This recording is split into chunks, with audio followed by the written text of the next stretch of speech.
I'm Jonathan Goss, the founder and CEO of Nomad Financial. We're excited to have you guys back here. Today, we're going to switch up topics a little bit. So far, we've discussed things such as large M&A transactions, which was one of the topics last week with Peter Massey, a CFO who's worked on a number of eight-figure transactions. We've also spoken before with some VC investors from Interplay Ventures. And this week we want to talk about taxes, the sexiest topic to date, taxes. We have Stephen here who is a managing director of the tax group at Nomad Financial. And our goal here is to really have a frank discussion around a subject matter which, Stephen, you might agree with me, I find that people don't think about a lot of times until they have to, which usually means it's too late. That is correct. We try to encourage people to think ahead of time. If you're looking at an acquisition or if you're looking to set up a company, give it some early stage thinking about it. What can I do? What can I do? What type of structure do you want, not want? What works for you? Is it domestic, international, combination? So you want to start that early, because if you do it early, you can look at the pitfalls and the advantages at the same time. Great. And before we go too deep, Stephen, I want you to introduce yourself. And one thing I'm going to point out before you go too far, Stephen is both a Yankees fan and a Patriots fan. So if your heads are exploding while I give that away, just know that he's a native New Yorker who made his way to Boston. And I guess the story is your neighbors ended up playing for the Patriots because you That is correct. So that is correct. It's a little more personal than just fandom, I guess. But well, he's a neighbor who also came out of New Jersey and played for the Patriots. There you go. So we won't hold it against you. No, we won't. So great. So why don't you start off introducing yourself to the audience? All right, thank you. My background is different from most of my colleagues in that I started with the IRS, went to public accounting, and then went to private industry. And within private industry, I held various roles. Always had the tax departments under me, but I've been a treasurer, and I was a VP of finance for a publicly traded company, and then I've been an interim CFO for some private companies. And then I went back to public, and that's been my career of 40 some odd years. And now here at Nomad, I'm real pleased to be here. Awesome. We're glad to have you. And as you can imagine, a background with that much varied responsibility lends itself to a much more strategic viewpoint as opposed to pure execution. That is correct. Yeah. Well, great. So that's hopefully what will bring the audience today. And if you guys have any questions, please ask them. We will make sure that Nam, who's the guy running the show behind the scenes here, as he always is, lets us know some of those questions, and we'll be sure to answer it. But let's start off the beginning of a journey for a founder, the structure of their company. What are some of the things they should know from a tax perspective in their decision making about that? Well, a couple of things that comes to mind immediately. Are your investors all U.S. investors, or do you have foreign investors? If you have foreign investors, immediately you cannot be what they call a subchapter S corporation, which in layman's term means corporation makes money, it flows through to the individuals who own it. So if you're a foreigner in that group, you cannot be a subchapter S. So then you say, what else can I be? C Corp or a partnership, LLC. And then you take it from that point forward to say, well, what do I want to do in getting money? Do I want to raise future capital, or am I going to just stay with my initial 3 or 4 people? And if you guys do stay as initial 3 or 4 people, you might look at the flow-through entity, which is via partnership or through an LLC. Got it. And so by flow-through entity on the LLC, you mean whatever the business performs, whether it's positive or negative, those financials as a percentage basis flow through to the ownership on the personal taxes. That's correct. Whereas the C Corp pays its own taxes. Pays its own taxes. It sits there until some kind of distribution occurs. That's correct. Got it. Great. And that's, I think to your point on the C Corp piece, right? If you're going to raise money from venture capital investors, just be a C Corp. Yeah. Right. Be a C Corp from the start. Save yourself the pain. I'm pretty sure you can register online for, in Rhode Island Delaware for a few $100. It's a pretty easy process on. To my knowledge, it is. Yeah. It is not difficult. Most C Corps are incorporated in Delaware. Yes. For various legal reasons, not tax reasons. Yeah. You vacation in Rhode Island, which is it's summertime where my head is still at right now. Great. And so I know that we talked through a number of different things you're thinking on the foreign side. What are some of the, say you're going to raise money from a foreign entity, or you are a foreign entity, or you have a founder that is foreign. What are the considerations? What are the things that somebody should be thinking about when that occurs? Well, what we look at is if it's a foreigner, what's going to be, could be that tax in that country where he's domiciled, what could be his tax implications. When you also say, if you got a foreigner, do you want that foreign individual to be, what's his involvement? And could we have, and now let me go back, step back a second. If we have a U.S. corporation with a foreign owner, but the corporation operates in different countries, we have to look at the tax treaties and what those implications are in the various taxing countries. But let me take another step, if I may. When you have a U.S. company that has a foreign corporation, different rules apply because of all the international all the international issues, transfer pricing, withholding taxes. Do we have a favorable treaty? For instance, a lot of companies now in UK, which is a good country to be in, but it's not always good to be in Hong Kong or China, because we don't really have favorable treaties in those countries. And that means there could be withholding tax for certain types of payments. So these are all the intricacies that we try to, I would sit down with a client and say, what are you doing? What are we making? Where are we making it? How are we selling it? And then you got the other pieces, when we start selling, what's the taxes in the states? Yes, we talk about federal taxes. We talk about the local country tax, like Hong Kong. What about the 50 states? You get different rules. The 50 states do not adhere to the U.S. tax treaties, to the foreign country. So you get different answer. So those are on a high level, very quickly, that's what I sit down and talk to clients about. And really there's two sides of it. One being, at what point and at what size are you making strategic decisions, such as transfer pricing or where your IP sits and things of that nature, and tax treaties, or even state, like what states you're filing in and how you're doing it to minimize your tax liabilities.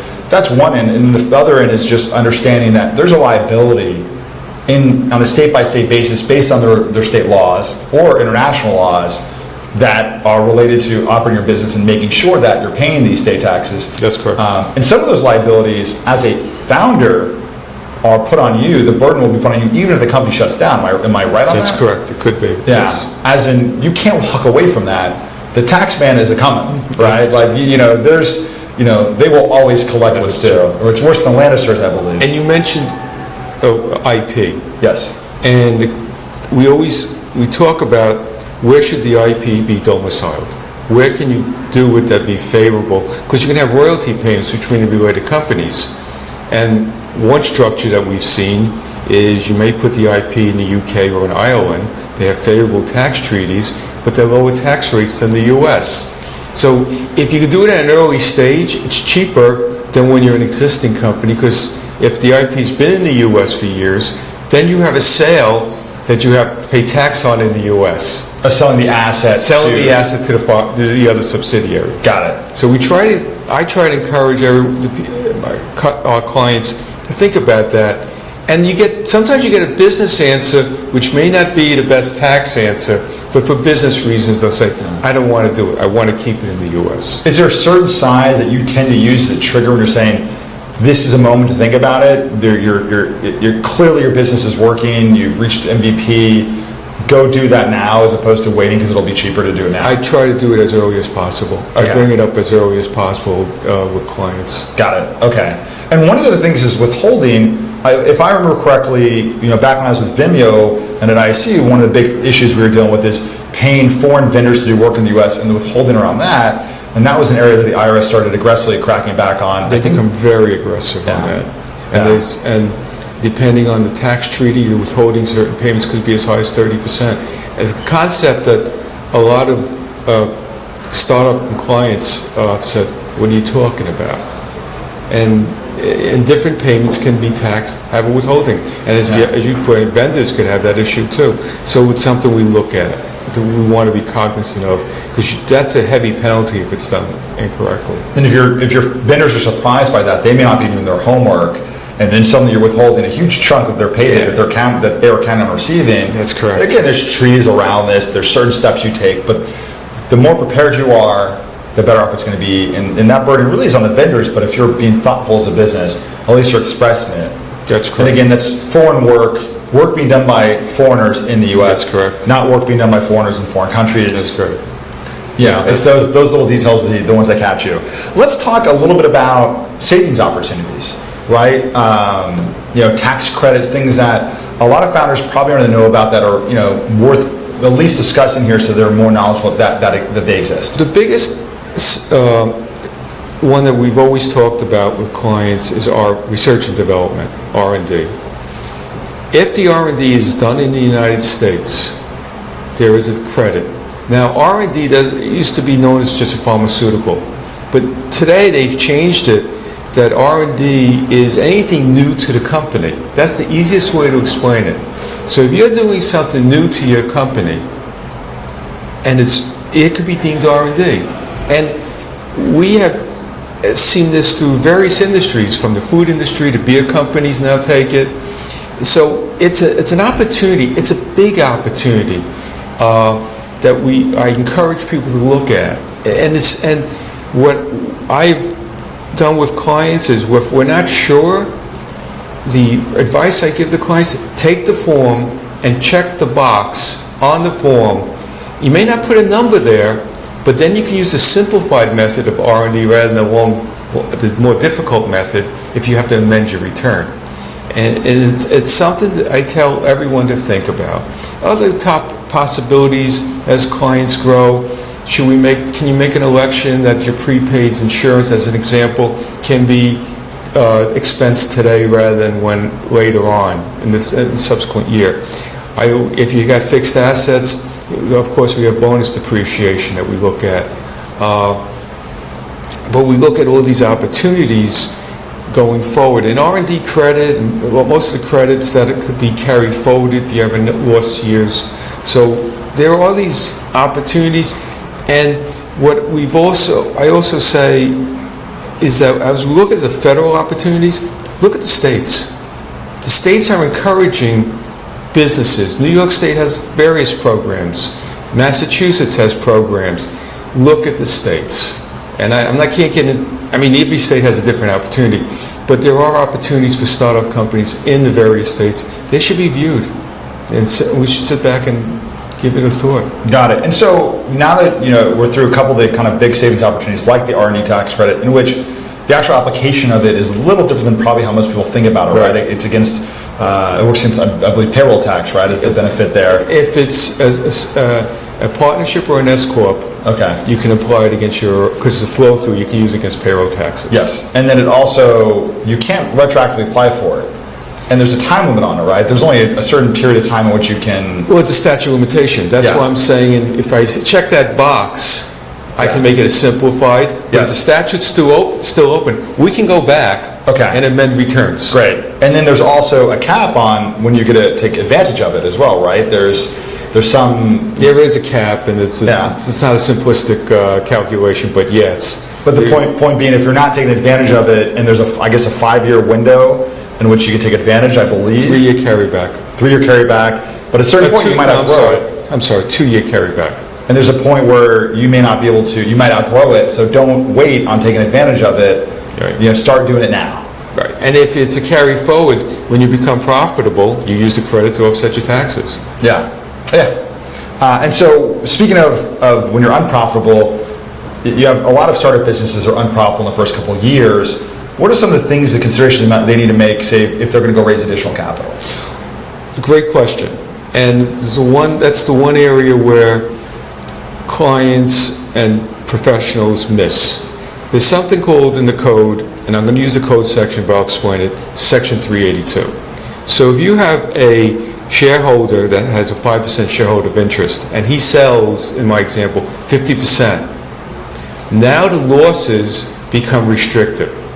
So what, in simplistic terms, is you have to come up with the fair market value of the stock, times that by the long-term federal interest rate, and that's the restrictive amount that could be used in the end going forward. So if you have $100,000 of fair market value, interest rate at 3% is $30,000. Going forward, you can only use $30,000 of your NOL. Got it. Going forward. Because of that transaction. Because of that transaction. Got it. So as you sell, so I tell please explain to my colleagues and my accounting people, we got to keep cap tables. That's very important because that's our tool to understand what is transpiring. And if a client is looking at getting in investors, and let's say it's December, and you see it's going to hit this threshold, you might say, can you wait for the cash till January so you get one more year? Got it. That makes sense. Well, I think we've talked about a number of subjects here. At the heart of being able to do your taxes, the accounting has to be in good shape. Yeah. What are the things you need? So if a client wants their tax process to be pretty quick, right? Time is always a consideration, particularly in tax season. They want to keep their tax bills down. They want to be able to get insight from their tax advisors on where they might be able to mitigate and find some savings or mitigate some risk around it. What are the things you need to be able to do that? I encourage everyone to maintain their books and records clean. Keep it up to date so we can come in and look at it and say, what's in your balance sheet? Because I personally, that's my starting point. What's in the balance sheet? What's my reserves? What's my accruals? And I go down that balance sheet. Then I'll go to the P&L and say, where are we? Then you get the book P&L, and then we look at what we call temporary difference or permanent difference. Permanent difference is like the 50% on T&A, entertainment. Then you can have temporary difference, which is depreciation, book over tax. And then we come up with a provision to say, here's my book profit or loss, here's my tax profit or loss. And if everything's maintained clean, it becomes a quicker process and less painful process for the client. Yeah, because they're not scrambling for catch-up. That is correct. The toughest part of the year when everybody's scrambling and everybody needs a little bit more support, right. Which is important. Right. What have I not asked you? What in the tax world do you probably register and you're going, God, someone should always ask me this question. Sales and use tax. Let's talk about sales and use tax. Sales and use tax has become a hot topic because of the Amazon case and the change of rules. And what some of the states are changing is what is the definition of nexus for sales and use tax? Probably some of my colleagues might say we have nexus for income tax, but there could be a different definition for when you're doing business in state for sales and use tax. Recently, there was an article that just was out that said if you're a company and you sell into the United States and put inventory, pick a state, Illinois rather, you might have sales and use tax nexus. So that foreign company doesn't do anything, that really is not registered for income taxes, may have to collect sales and use tax. Because of their physical placement of inventory in that state. In that state. Yep. And then you trigger, well, if I hit that, do I have an income tax? So it becomes a rolling issue. And so sales and use tax is becoming one of the top hot topics in the industry right now. Other triggers could be hiring a contractor in that state. That's absolutely correct. If you're a SaaS business, it's a software business then on the cloud. Is your cloud in Virginia? Right. That was an issue we had to deal with before, where you have to collect sales tax because your servers are there. That's right. If you have a box in that state, you could have nexus in that state. Yeah. And then you can have an income tax, you can have sales and use tax, property taxes, which we all forget about. That box could be a property tax in that particular jurisdiction. So the key is hiring an appropriate tax professional who works on establishing nexus for each of these pieces. That's correct. In the states in which you may have a liability. They know which questions to ask. They're looking for these problems, and they're going to be the ones who trigger the process for collection. Remember, for sales and use tax, it's not coming out of your pocket unless you don't collect it. That is correct. Yeah, because if the states come in and do an audit, you could try to go to your client, your customer, but what are the odds of getting it? Exactly. And the other, if I can just interject something else, we talk about the states, and we know that most states have income taxes, but we got to keep in mind that you have, in the state of Washington, is the B&O tax, or they have the B&O tax, and in Ohio it's CATS tax, which is really gross receipts tax, which is different outside the scope of what nexus. They have their own nexus definition. And Texas has a franchise tax. I mentioned 3 states that we're cognizant of and that we've got to be aware of because they're different than the rest of the states. And there are nuances in, for instance, New Mexico that we watch as well. So, as I said to when I was working for a company that was owned by Germany, and I had the VP of tax in, I said, we have this federal government, which is up there, and then we have 50 separate countries. Got it. So lots of complexity. The system's been clearly set up for it. But if you're a savvier business owner, you can really take advantage. With that, I think we've covered most of our topics. Nam, how are we doing on your end? We're pretty good? Yeah, we're good. You guys have 5 more minutes if you want to keep driving it through. I don't know if we have anything else on tax we'll talk about. Maybe we'll talk a little bit, Nam, if you have any questions. Otherwise, Stephen, maybe we'll talk about, for you, the differences of dealing with public and private companies. Oh. It's a loaded question. When you're a public company, you get all the SEC requirements and filings, and we have a complete tax provision that we have to do under ASC 740, where we do, and from a private company, we still have to do tax provision for an audit. It is an audited statement, but it's scaled down. But when you're in a publicly traded company, it's much more additional requirements because the statements have to be published, and the footnote requirements and what we have to disclose are quite a bit, enormous at times. The bigger the company and the more countries they're in, the more difficult it is, because we have to come up with what is, for this publicly traded company, the effective tax rate. And since you have all these countries, how do you compute it? Yeah. And then you have to layer in also the states, by the way. So yeah, and even on the audit side, or if you're going public, there's quite a bit of work and cost that go into being a publicly traded company. And whether you're public or private, when you are making a decision about what firm to use, who you want to work with, what are some of the questions that you recommend somebody ask, or what are the things you'd be looking for in that firm that says, this is who I really want to work with? What I did when I was in private, I would sit down with the accounting firms and see if there's a good rapport. Do they understand my business? Are they looking at my business? Are they asking the right questions about my business? I'm looking at my business. I don't care what you've done, but my business. And I think here is what I try to do before I go out to clients, to say, what can I read up on it? With the internet today, there's so much available to us. So when I sat with accounting firms, did they look me up? Did they have an interest? If they didn't have an interest and they tried playing fluff, I'm sorry, next. And part of that is also, you want to make sure that they're invested in your success. And that you're not going to be called the smallest We're saying the same thing. At a big firm, right? Where they'll bring you on now, they're making it better in the future, but you're going to be their least important client. Exactly. And your level of service is going to be reflective of that. That's correct. And understandably so. I get if you're going to a big four and or even a top 20 firm, and you might be looking at $5,000 to $10,000 of filing fees, and they have clients that are doing 7 figures. You can understand why that decision's happening. But at the same time, you don't care. It's your business. It's your baby, right? It's personal to you. Yes, it is very personal. It's the bottom line. It's personal to you. Absolutely. So with that, I think we're good here on this week in our founder sessions. Stephen, thank you so much for joining. My pleasure. To everybody out there, we appreciate you guys checking in. If you have any follow-up questions, don't ever hesitate to reach out. We're always happy to do a consultation, hop on a phone. Absolutely. Or meet in person. So, Stephen loves talking tax. I love talking companies, founders, and finance. So I think we're done nerding out for now. Thanks, everybody.